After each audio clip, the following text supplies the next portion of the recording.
Hello, my name is Nat Colley. Why semantic law? Why am I taking on the challenge of trying to raise 6 figures in a crowdfunding campaign here on Indiegogo? Well, in order to answer that question, it might be helpful to know a little bit more about me. I was raised in a legal family, and we all grew up and went to law school and became lawyers. But it was a litigation firm, and I was really one of those people that preferred to go and sit in the library and do research. And so it wasn't really a good fit for me, but I hung in there as long as I could. And eventually, like a lot of other lawyers, I burned out and quit the law altogether. After that time, I bounced around, did a lot of different things. I was a freelance writer for a while. I was a security guard for a while. I did some filmmaking, did a lot of different things. And then I ended up at Westlaw. And I did several different jobs at Westlaw too, but the job that I enjoyed the most was teaching customers how to do legal research online. And one of my favorite stories about that is this 80-year-old real estate attorney who told me he didn't even know how to send his own email. His assistant did that for him. And I'm very proud of the fact that over the course of 3 different sessions, running about an hour each time for maybe 6 weeks, I was able to get him to be a proficient legal researcher. Not a fast one maybe, but a proficient one. And that's the kind of thing that I enjoy. I enjoy research and I enjoy helping people and trying to solve problems for them.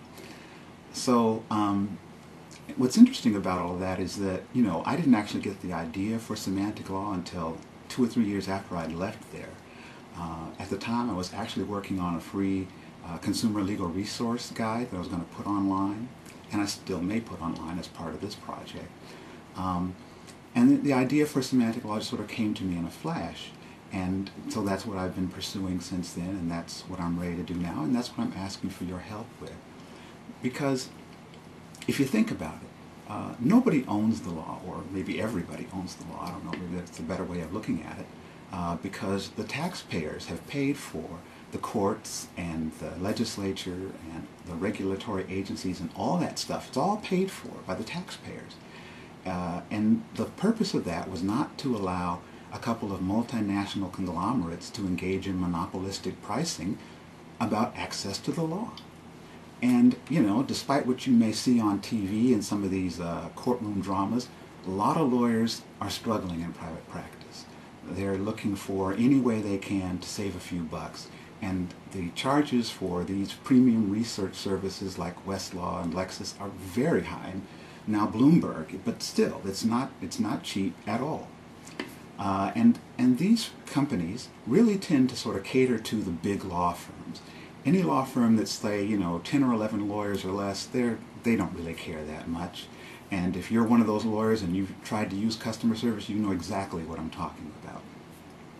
They're tied up with these long contracts that have built-in price increases, whether they're warranted or not, and the marginal cost, all this stuff is digital now, right? So if I pull up a case, Smith versus Jones, and then somebody in Virginia calls it Smith versus Jones, then somebody in Arizona calls it Smith versus Jones, well, it doesn't cost them $100 to provide that 3 times. It's a digital copy. It literally costs them almost nothing. But they don't charge almost nothing.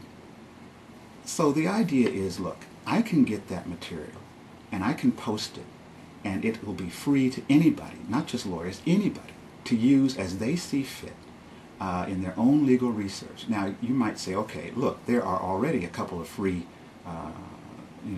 websites out there where you can get legal material, and that's true. But what they don't have is the premium and professional level research tools that the big companies like Westlaw and Lexis and Bloomberg have. And that's the difference. I'm going to provide that. I figured out a way to do that. I worked with some coders. We've come up with some novel ideas about how to do that economically. It's going to work. We're going to have it. It's going to be free, and it's going to be comprehensive, and it's going to have all the tools that a professional lawyer would need to do really top-level legal research. And it'll be simple enough so that laymen and laywomen, if they want to, or if they have to because they can't afford a lawyer, can do this research for themselves. So here's what I need you to do to make that happen. I need you to do two things. First, of course, is to just go to the Indiegogo page for Semantic Law and make a contribution. There's a whole list of perks there that you can get as thank yous. And then second of all, spread the word. Tell people. Tell lawyers especially, but tell anybody. And let's get this out there and let's make this thing happen. And, you know, if you could see yourself in any way using this service, then the person you help by your contribution might be yourself.